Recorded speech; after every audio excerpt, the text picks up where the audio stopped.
신앙 훈련만 잘 돼도 행복한 가정을 꾸릴 수가 있습니다. 행복한 가정을 꾸리고 싶으십니까? 그러면 신앙의 훈련을 철저하게 하셔야 됩니다. 논리적으로도 생각해 보면 여러분, 행복한 가정은 어떤 가정입니까? 가정을 이루고 있는 구성원 한 사람 한 사람 한 사람이 따로 각자 자기가 주장하고 자기 원하는 대로 자기 마음대로 살아서는 행복한 가정이 되기가 어렵겠죠. 그러면 어떤 가정이 행복한 가정이 될 수 있을까요? 서로 이해하고 서로 배려하고 서로 존중하고 하나 되는 가정이 행복한 가정일 수가 있겠죠. 다르게 표현하면 여러분, 신앙생활을 잘 하려면 어떻게 해야 될까요? 여러분, 다른 질문. 그러면 오늘 우리가 드리는 이 예배가 온전한 예배가 되고 올바른 예배가 되기 위해서는 어떻게 해야 될까요? 정답은 하나입니다. 제가 질문은 두 개였는데 답은 하나예요. 바로 성령 하나님의 인도하심을 받아야 됩니다. 우리가 드리는 예배가 온전한 예배가 되기 위해서도 성령 하나님의 인도하심을 따라야 되고요. 우리가 신앙생활을 잘 하기 위해서도 성령 하나님과 더불어서 그 인도하심을 받으면서 살아야 합니다. 다시 말해서 신앙생활은 결혼생활과도 같습니다. 그래서 우리 신앙의 선배들은 신앙생활을 가르쳐서 결혼생활에 빗대어서 이야기를 합니다. 그래서 신랑 대신 예수 그리스도, 신부된 교회. 여러분, 그 교회는 누구입니까? 바로 우리 한 사람 한 사람. 예수를 그리스도로 영접한 우리 모두가 다 뭐가 되는 겁니까? 그리스도의 신부가 되었다라고 이야기를 하는 겁니다. 저도 결혼 생활을 되돌아보면 이제 벌써 10여 년, 2004년도에 제가 결혼을 했으니까, 그죠? 그래서 한 18년 정도? 몇 년인가요? 맞나요? 제가 계산 제대로 한 건가요?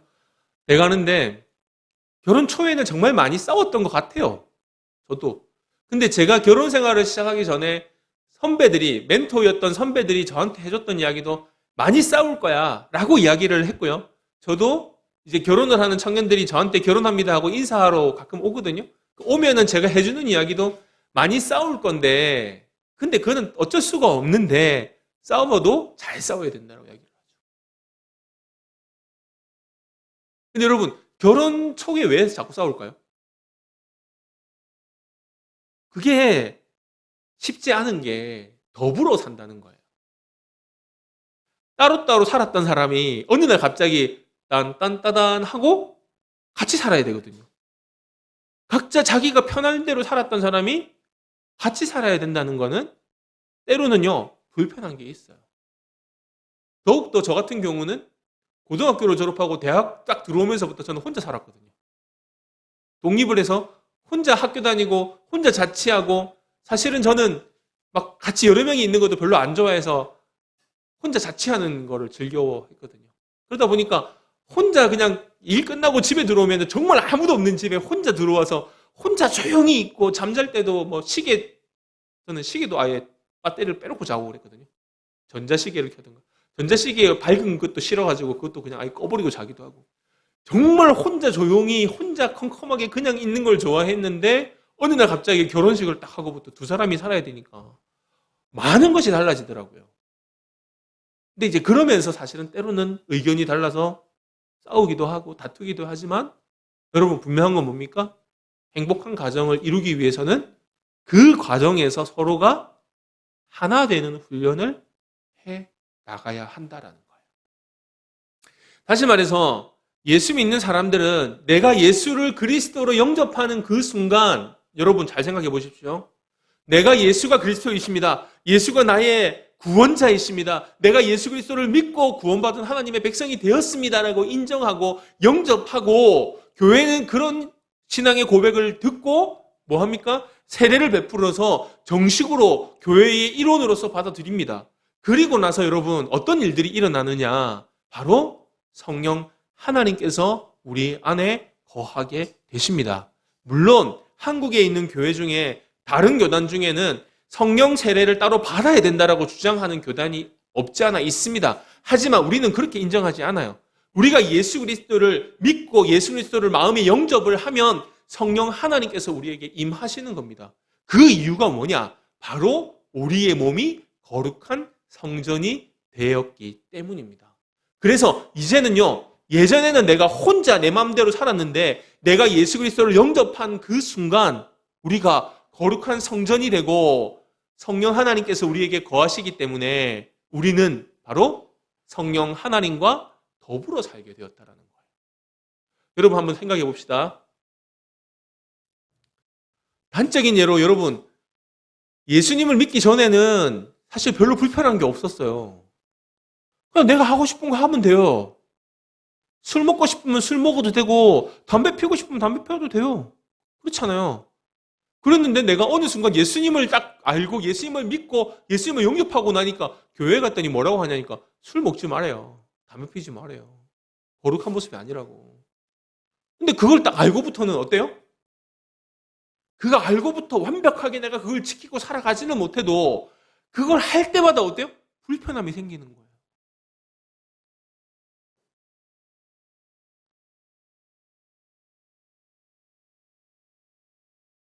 여러분 그 길가에 지나가다 보면은 과일 파시는 할머니, 나물 같은 거 뜯어서 파시는 할머니 있지 않나요? 그분들한테 여러분 그 과일 사고 나물 사고 할 때 어떻게 사세요? 아, 좀 더 주세요 하고 팍 잡아서 이렇게 탁 놓고 이렇게 하세요?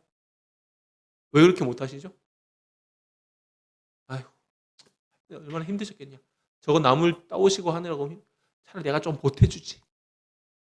그런 데서 산 나물들 중에 저도 경험해 본 것 중에 하나가 겉은 멀쩡했는데 속에 보니까 속은 막 상해 있는 것들도 가끔씩 있거든요. 그러면 이제 만약에 이걸 어떤 가게에서 샀으면 어떻게 하겠어요? 가지고 가서 이거 왜 이래요? 이거 이렇게 하면 안 되시죠? 라고 이야기를 할 것 같은데 그 할머니한테 샀을 때는 어때요? 내가 좀 손해보지.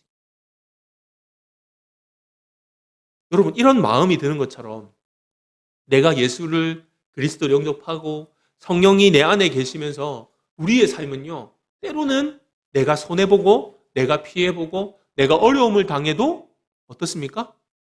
성령 하나님의 이끌리심 때문에 그 불편함을 감수해야 될 때도 있고요. 또 감수하게 될 때도 있고요. 때로는 예전에는 아무렇지도 않게 행동했던 것들이 내가 성령이 내 안에 계시고 성령 하나님의 인도하심을 받고 살아가다 보니까 어떻습니까? 내가 비록 피해보고 내가 비록 힘들어도 절제해야 되고 손해봐야 될 때들이 존재하더라는 거죠. 다시 말해서 건강한 교회의 성도들은 예수 그리스도를 영접하고 더불어 살아가기 때문에 영적인 신혼집, 영적인 신혼, 영적인 결혼 생활, 영적인 삶을 살다 보면 여러분 자연스럽게 어떻습니까? 이끌리심을 받고 더불어 살아가고 이제 그러다 보니까 어떻습니까? 실제의 삶에서도 결혼 생활조차도 어떻습니까? 잘 살아갈 수 있다라는 논리가 형성이 되는 거죠. 오늘 저는 여러분들과 함께 성령의 인치심에 대해서 함께 나누려고 합니다. 여러분, 제가 한번 이런 질문을 한번 던져보겠습니다. 성령님이 누구십니까? 성령님이 누구세요?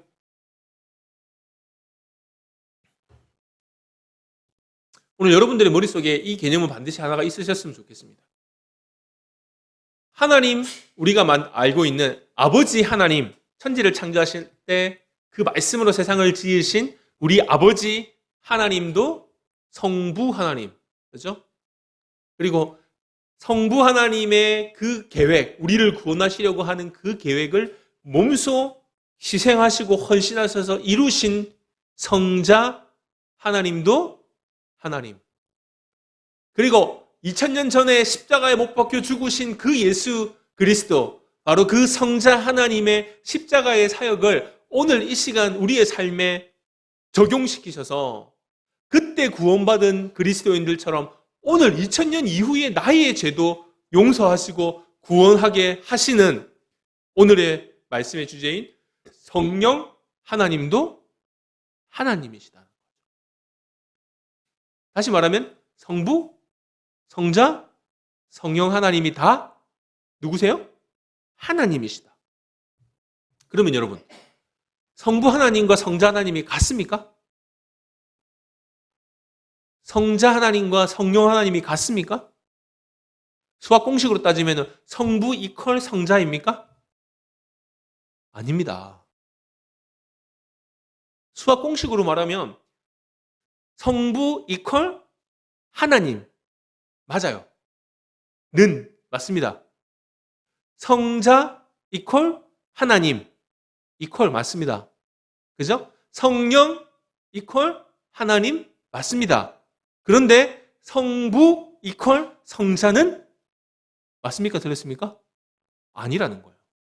성령 이퀄 성자 맞습니까? 아니라는 거예요. 이렇게 껐잖아요. 이퀄에서 이렇게 껐잖아요. 아니라고. 같지 않다고. 이해가 되시죠? 네. 그 개념을 가지고 오늘 말씀을 한번 바라보아야 합니다. 13절 말씀을 한번 읽어봅시다. 13절 말씀 시작. 그 안에서 너희도 진리의 말씀 곧 너희의 구원의 복음을 듣고 그 안에서 또한 믿어 약속의 성령으로 인치심을 받았으니. 아멘. 하나님은 구약 시대의 이스라엘 백성들이 하나님을 떠나서 자기 고집대로 행할 때, 악한 길에 빠졌을 때 하나님은 진노하셨습니다. 그리고 그들은 바벨론의 포로라고 하는 포로 생활을 약 70년 가까이 하게 됩니다. 자, 그리고 죄에 빠진 영혼들이 스스로의 의지나 스스로의 힘으로 복된 길, 의의 길을 찾지 못했던 것에 대해서 하나님은 불쌍히 여기셨고, 그리고 하나님은 요엘이라고 하는 선지자를 통해서 그들을 도와주시는 성령님을 보내주시겠다는 약속을 하십니다. 이제 그 구절이 오늘 우리가 찬양했던 마지막 날에, 그죠? 그 찬양의 가사가 됩니다. 요엘서 2장 28절입니다. 그 후에 내가 내 영을 만민에게 부어주리니 너희 자녀들이 장래의 일을 말할 것이며 너희 늙은이는 꿈을 꾸며 너희 젊은이는 이상을 볼 것이며. 이 약속 언제 성취됩니까? 이 약속의 성취는 사실 요엘 선지자가 있었던 구약에 성취되는 것이 아니라 예수님이 오신 이후에 예수 그리스도를 통해서 성취가 됩니다. 다시 말해 예수님이 십자가에서 제자들을 남겨두시고 십자가에서 죽으시고 부활 승천하시기 전에 제자들에게 하셨던 약속이 있습니다. 바로 요한복음 14장 16절에서 18절까지의 말씀이죠. 이때 주제가 뭐였습니까? 바로 보혜사입니다. 또 다른 보혜사를 우리에게 주시겠다라고 약속을 하셨고 그 보혜사가 누굽니까? 바로 오순절 마가의 다락방에 임하셨던 성령 하나님이십니다. 자, 이때 초대교회에 120명의 성도들이 마가의 다락방에 모여서 기도를 하고 있었는데요. 사실은 다락방이 아닙니다. 그러니까 우리나라 말로 번역하면 다락방이라고 표현하는데 이스라엘 집회 구조로 생각하면 어찌 보면 회랑과 같은 존재예요. 아주 넓은 공간입니다. 그리고 그 공간이었기 때문에 여러분 120명이 모일 수가 있는 거죠.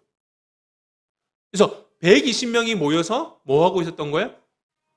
기도에 전념하고 있었어요.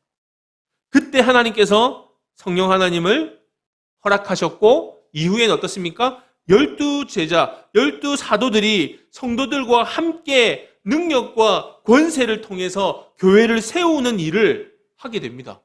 그때 역사하셨던 분도 바로 성령님이십니다. 그래서 우리가 이렇게 이해할 수 있죠.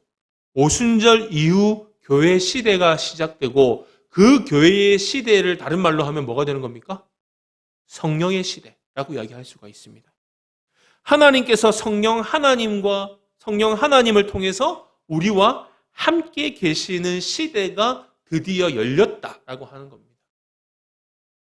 단적인 예로 사울 왕과 다윗과의 관계에서 벌어졌던 사건들을 보면 당시에는 성신이 임했다가 성신이 나갔다가 그런 시대였어요. 그래서 사울 왕에게 성신이 임했을 때는 사울 왕이 정신이 말짱해가지고 올바르게 행동하다가 갑자기 성신이 나가시고 악신이 들어오고 하니까 미친 사람처럼 행동하는 것들이 막 나타나거든요. 그런데 여러분, 이 오순절 이후 성령 시대가 열리면서 이 시대의 특징은 뭐냐면 성령 하나님께서 우리와 함께 하시는데 어떻게 함께 하시냐? 우리를 이끄시기도 하고요. 능력을 주시고 권능을 주셔서 복음이 전파되게 하시고요.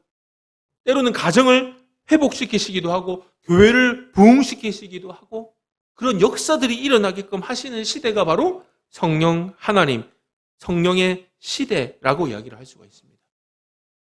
자, 그런데 여러분, 두 번째로 한번 생각해 봐야 될 부분이 여기서 나타납니다. 오늘 본문에 보니까 13절에 뭐 하라고 했습니까? 성령으로 인치심을 받았다라고 이야기하고 있습니다. 누가? 우리가. 여러분, 당시에 이 이스라엘은요, 유목민족이었고, 양치는 사람들도 많았고, 그러니까 가축을 치는 가축의 주인들이 자신의 가축에게 인을 칩니다. 쉽게 말하면 도장을 찍는 거예요. 누구 거라고? 내 거다. 라고. 다시 말해서 성령이 임하시면 성령 하나님께서 누구에게 인을 치신다고요? 우리에게 인을 치신다는 거예요. 우리한테 왜 인을 치시겠어요? 우리가 바로 누구의 소유다? 하나님의 소유다. 라고 인을 치신다. 라고 이야기하는 겁니다. 다시 말해 성령의 인치심을 받는 것과 같이 보는 것이 뭐냐? 신랑 되신 예수 그리스도께서 우리와 함께 하시고 그리고 그 성령님이 내게 들어와서 나와 함께 거하시고 이제는 어떻게 거하신다? 구약시대처럼 들어갔다가 나갔다 하는 것이 아니라 영원히 함께 하신다는 거예요. 결혼식에 주례사들이 대부분이 뭐 이야기합니까? 그 사랑이 영원하기를 빌잖아요. 신랑과 신부가 만나서 새로 이루는 가정은 사람이 결코 끊을 수 없고, 그죠? 영원히 서로 사랑해서 그 사랑 안에서 귀한 가정을 꾸리는 가정이 되십시오라고 축복을 하거든요. 근데 여러분, 그럼에도 불구하고 한국에 얼마나 많은 가정들이 이혼을 합니까? 그죠? 근데 여러분, 정말 성령은 결코 떠나지 않으신다라고 성경은 이야기합니다. 다시 말해서 떠나보내려고 해도 떠나보낼 수가 없는 분이 누구라고요? 성령 하나님이시라고요. 다시 말하면 우리 안에 영원히 거하신다라고 이야기하는 겁니다. 이렇게 한번 이야기해 봅시다.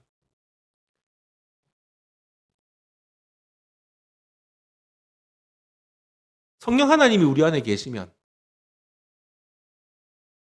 사탄 마귀가 우리를 소유할 수 있을까요? 욥기에 보면 천상회의가 열리고 천상회의의 주재자는 당연히 성부 하나님이신데 성부 하나님 앞에 천사들도 모였는데 뒤늦게 누가 와요?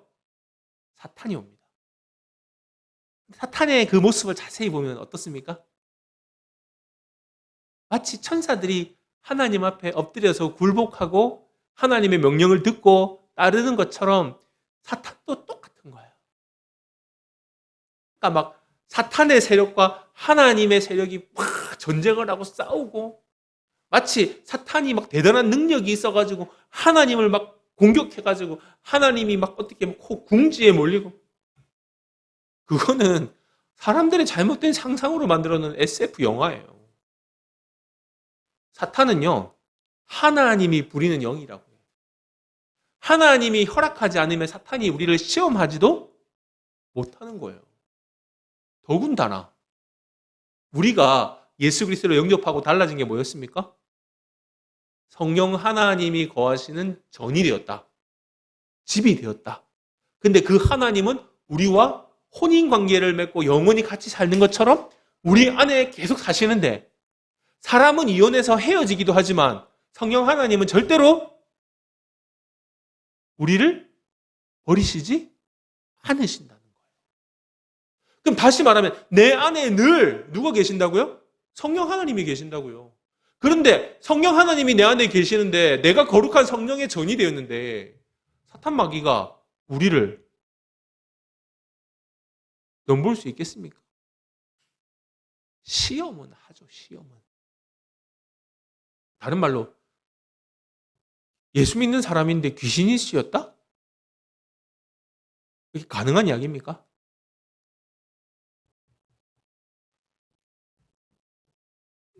이런 기본적인 개념에 대한 정의도 없으니까 여기에서 뭘 봤다, 저기에서 뭐가 생겼다 이런 소리 나면 어떡합니까? 일로 갔다 절로 갔다 중구난방하는 거죠. 아니 상식적으로 생각해 보십시오. 아까 제가 제일 처음에 이야기했잖아요. 성령 하나님 이퀄 뭐라고요? 하나님이라고요. 성자 하나님 이퀄 뭐라고요? 하나님이라고요. 성령 하나님 이퀄 하나님이라고요. 그럼 성령 하나님이 누구라고요? 하나님이라고요. 하나님이 지금 우리 안에 계시라고요. 근데 귀신이 어떻게 들어요? 귀신이 우리의 영혼을 어떻게 잠식하냐고요. 이게 말이 됩니까?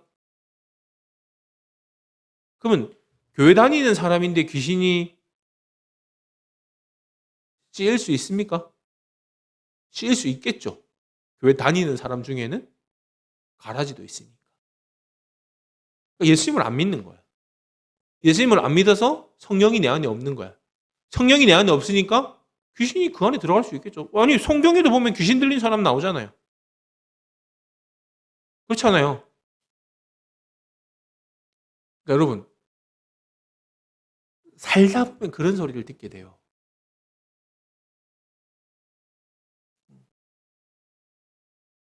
저도 가끔 한번 들었던 이야기가 결론은 혈관성 치매 때문에 그런 행동을 한 건데 그것도 대단한 일도 아니야. 자녀들이 찬송가를 귀에다가 이어폰에다가 딱 귀에 꽂아줬더니 그걸 빼서 집어 던졌다는 거야. 그러면서 하는 말이 귀신 들린 것 같다. 우리 엄마 귀신 들린 것 같다. 어떻게 찬송가를 틀어줬더니 그걸 집어 던지냐. 결론은 의사가 검사를 해보니까 혈관성 치매가 온 거야. 또 요양병원에 누워 계시던 분이었는데 혈관성 치매가 오니까는 과거와 다르게 과격한 행동을 하거든요.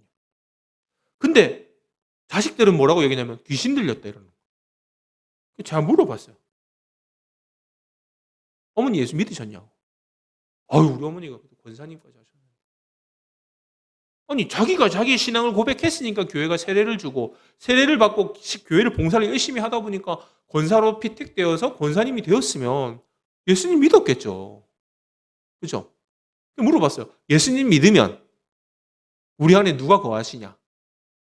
성령 하나님이 우리하고 영원히 함께 하신다라고 했는데 아니 성령 하나님이 우리 안에 계시는데 그것도 내가 아프거나 내가 병이 들거나 내가 치매가 걸려가지고 병원에 누워 있어도 성령 하나님은 내 안에 계시는데 분명히 안 떠난다고 했으니까 근데 마귀가 내 안에 들어와가지고 귀신이 거할 수 있냐고 이게 말이 되냐고. 솔직히 제가 그분들에도 해주고 싶었던 이야기가 도대체 당신들은 교회에서 뭘 배웠냐고. 당신들이 다니던 교회에서는 안 가르치냐고. 성령 하나님이 누군지 안 가르치냐고.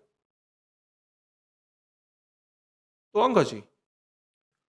성령 하나님을 자기 마음대로 부리려고 하는 희한한 세대가 돼버렸어요. 있을지어다, 나을지어다, 할지어다. 내가 할지어다 그러면 성령님이 막 가가지고 그걸 막 해주셔야 돼요? 막 이루어져야 돼요? 내가 나을지어다 그러면은 막 여기서 막 성령 하나님이 손바닥에서 막 쫙 나가셔야 돼? 어디서 배웠대? 다시 질문하겠습니다. 성령님이 누구라고요? 하나님이라고요. 하나님을 내 맘대로 부려요? 말이 됩니까?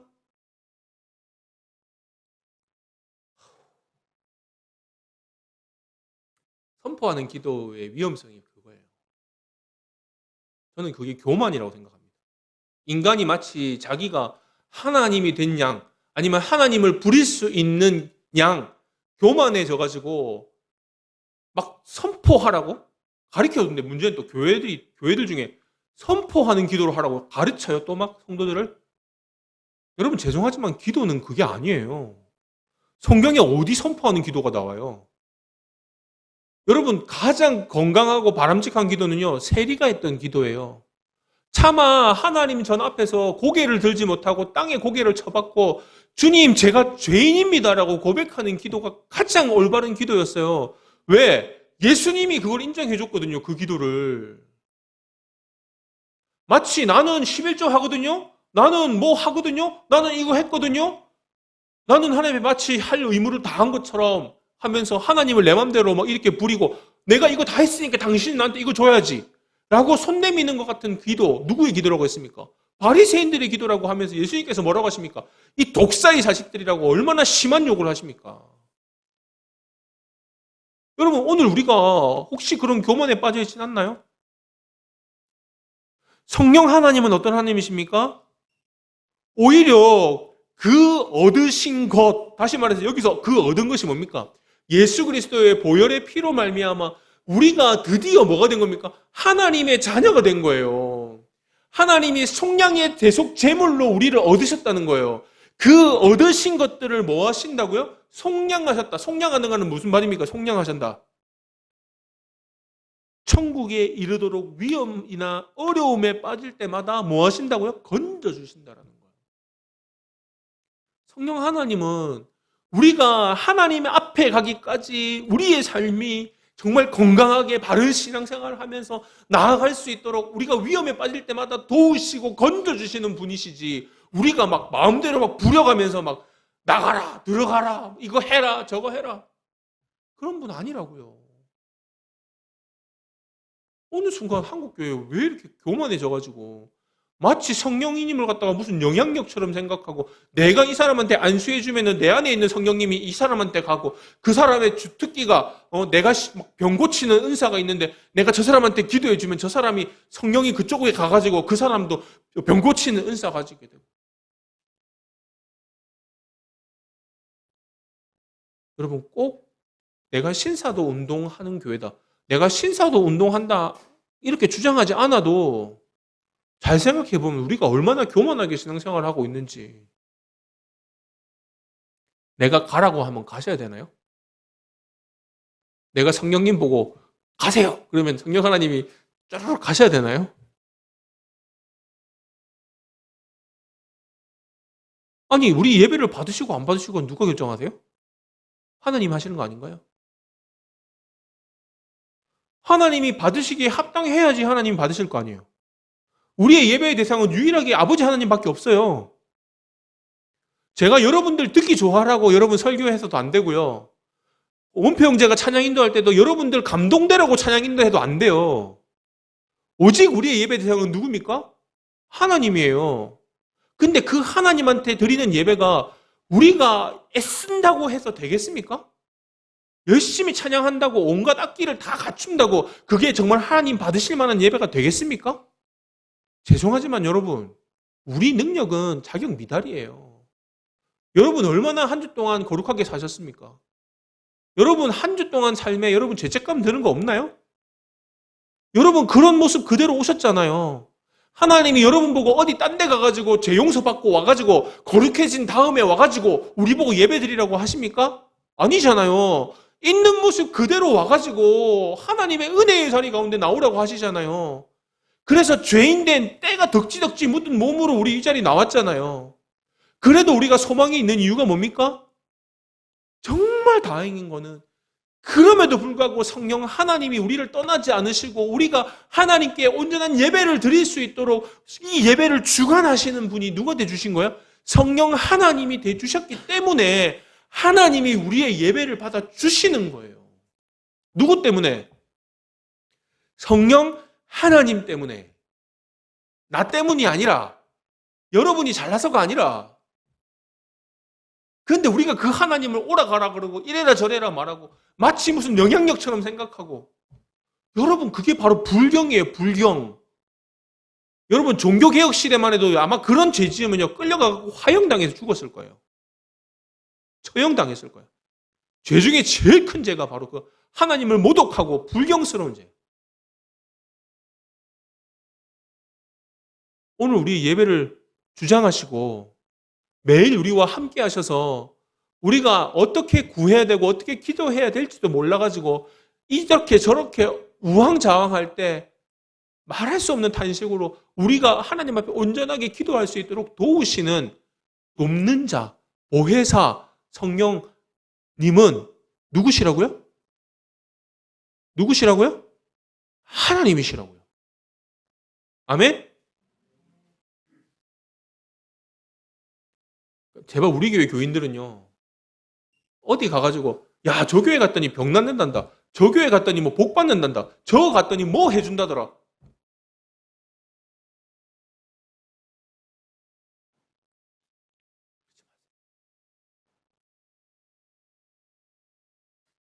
하나님은 이유 없이 우리 병을 고쳐주시지 않습니다.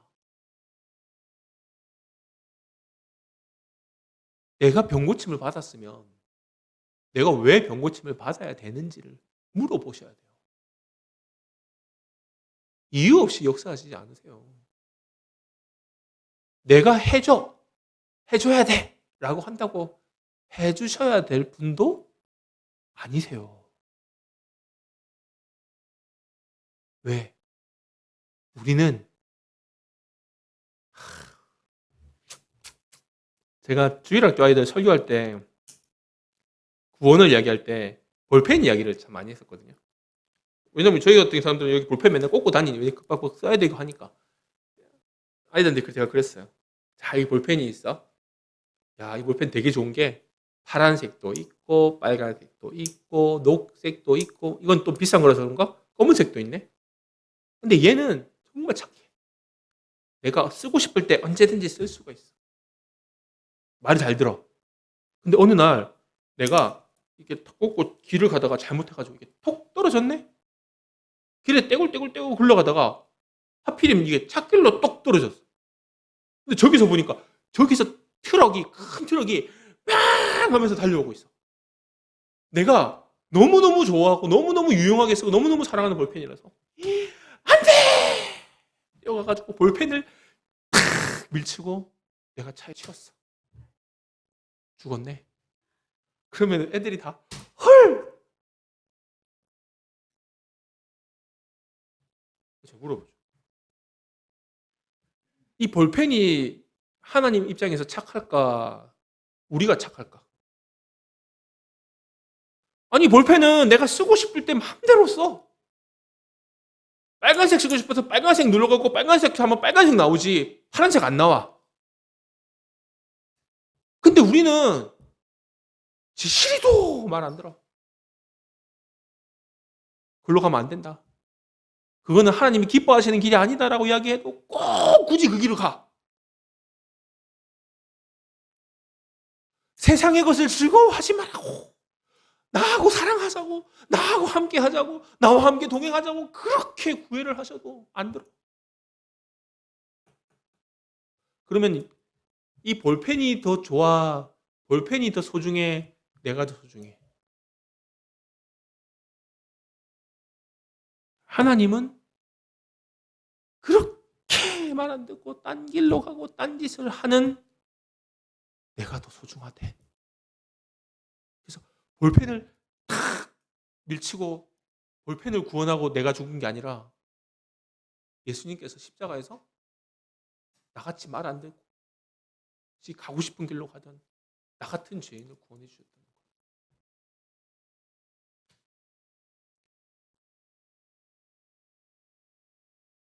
여러분 우리가 볼펜보다 낫습니까?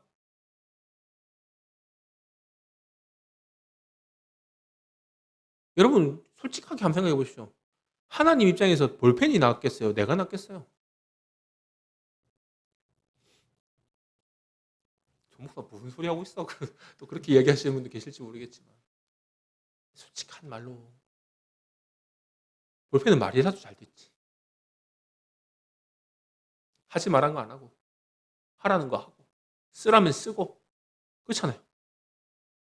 때로는 볼펜심 뽑아가지고 여드름도 짜잖아요. 이렇게 콕 눌러서 제3의 그 일도 잘하고. 우리는 말 안 들어. 왜 이렇게 말 안 듣는가 몰라. 왜 자꾸 엉뚱한 길로 가는지 몰라. 그래 놓고도 너무 위급해가지고 하나님이 탁 이렇게 밀쳤는데 그거 보고 뭐라고 말해? 쳤대. 하나님이 자기를 쳤대. 그 엉엉 울어. 아니 가만 냅두면은 죽을 판인데, 절벽에 지금 한 발짝만 더 나오면 절벽에서 꼬꾸라져서 죽을 판인데, 그거 구하려면 어떻게 해야 돼요? 가가지고 머리끄댕이를 꽉 잡아가지고 낚아채야지. 그랬더니 뭐라고 말한다고? 하나님이 자기를 쳤다는 거야. 지가 죽을 도 살 동도 모르고. 여러분, 그게 누굽니까? 그게 우리 한계라고요. 그게 우리 한계라고요. 여러분, 결혼 생활을 혼자 할 수 없듯이 신앙생활도 혼자 하는 게 아닙니다. 결혼 생활도 사랑하는 배우자가 있어야 되고 가족이 있는 것처럼 신앙생활도 반드시 누가? 성령 하나님이 도우셔야지 가능한 겁니다. 근데 이분은요, 우리가 함부로 대할 그런 분이 아니라고요. 천지를 창조하실 때 창조주 하나님과 함께 이 세상을 만드신 창조주 하나님이시라고요. 내가 가라 한다고 가시고 오라고 한다고 오시고 떠나라고 하신다고 떠나시는 분이 아니라고요. 여러분이 죄 지을 때도 여러분의 마음속에서 죄 짓고 있는 나의 모습을 그대로 지켜보고 계시는 분이라고.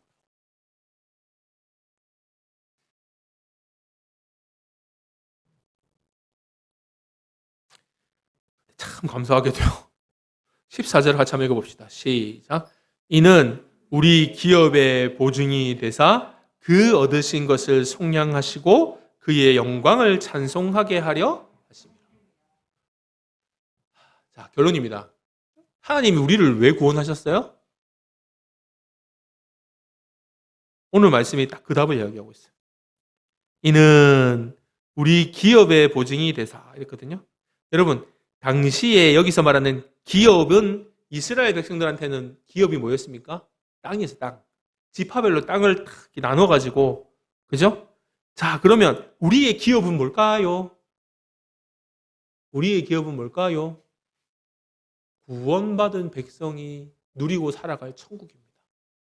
근데 여러분 착각하시면 안 되는 게 그 천국이 죽어서 가는 천국만을 말하는 게 아닙니다.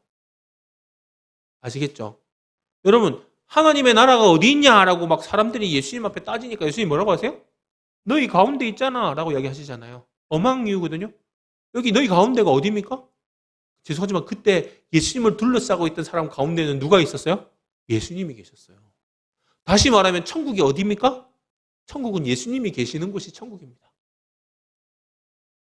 높은 산이 거친 들이 초막이나 궁궐이나 대주 예수 모신 곳이 그 어디나 하늘나라. 찬양 하잖아요. 저 설교할 때 이 찬양 제일 많이 써먹거든요. 이 찬양이 진짜 걸작이에요, 걸작. 여러분, 내가 어디에 있어도 예수님이 계시면 그곳이 천국인 줄 믿습니다. 여러분, 그게 우리의 기업이래요. 근데 여러분 보세요. 제가 예전에 한번 뉴스에 보니까 뭐 되게 세계적으로 유명한 부자들이 미국의 나사에다가 돈을 주고 요즘에 뭘 한대요? 뭐가 유행이래요? 우주 여행하는 게 유행이랍니다. 근데 그 사람들이 한번 우주에 올라가가지고 우주선 타고 우주에 한번 올라가가지고 지구 한번 이렇게 탁 내려다보고 가는데 드는 비용이 우리나라 돈으로 몇 천억이라는 거야. 몇 천억을 내고 우주선 타고 우주에 한번 올라가가지고 지구 한번 보고 내려오는 게 그게 몇 천억이라고요. 근데 그것도 줄 서 있답니다. 뭘 보증으로? 돈을 보증으로. 돈을 미리 나사에다 갖다 주고, 자, 제가 언제 하겠습니다. 그 다음번에는 제가 가겠습니다. 줄 서 있다. 그게 보증이에요. 우리는 보증금 한 푼도 없이 하나님 나라의 제일 좋은 처소를 예약해 놓은 줄 믿습니다. 성령의 인치심을 통해서, 그래서 여기 뒤에 보면 뭐라고 되어 있습니까? 우리 기업의 보증이 되사 그 얻으신 것을 속량하시고, 아까 속량하신 걸 뭐라고 했습니까? 우리가 위험에 처했을 때 구원해 주시고, 우리가 죄 지었을 때 용서해 주시고, 하나님의 나라에 들어갈 수 있도록 해 주시고, 그 다음, 자, 여기 결론. 라이라, 우리 어떻게 살아야 될까? 자, 같이 한번 읽어봅시다. 14절 시작. 이는 우리 기업의 보증이 되사 그 얻으신 것을 속량하시고, 그 다음입니다. 시작. 그의 영광을 찬송하게 하려 하심이라. 아멘. 예원아, 하나님이 예원이를 여기 보내신 이유가 뭘까? 그 영광을 찬송하게 하려고. 하나님이 여기 보내신 이유가 뭐라고? 그 영광을 찬송하게 하려 하십니다. 승주 하나님 여기 왜 오라고 하셨어? 그렇지, 하나님의 영광을 찬송하게 하려. 자, 여러분 각자에게 한번 물어봅시다. 나는 과연 하나님의 영광을 찬송하는 삶을 살아가고 있는가? 여러분 절대로 착각하시면 안 돼요. 하나님이 원하시는 사역, 하나님이 원하시는 우리의 삶은, 여러분 사역은요, 사역자가 하는 게 사역이 아닙니다. 바로 예수 그리스도 백성된 우리가 저 세상을 향해서 하나님의 백성으로 살아가는 삶 자체가 뭐라고요? 그게 사명이고 그게 사역입니다. 그러면 우리가 살아가는 그 사명은 어떻게 드러나야 되는 겁니까? 내가 여기서부터 요만큼 했으니까 난 할 거 다 했어? 나는 여기서 이만큼 했으니까 다 했어? 그게 아니라고요.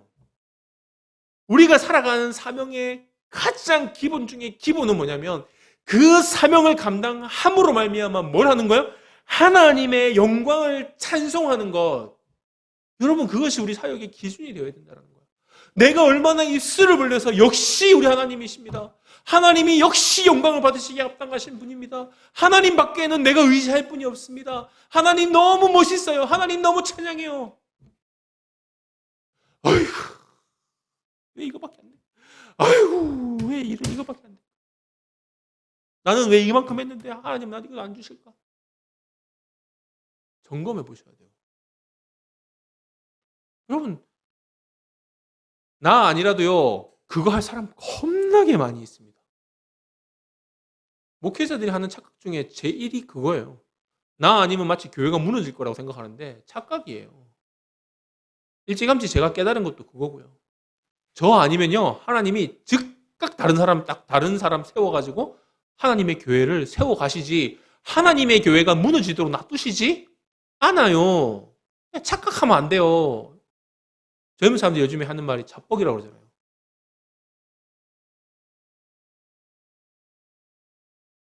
자뻑하지 말라고. 착각하지 말라고. 내가 아니면 안 된다고? 웃기지 마.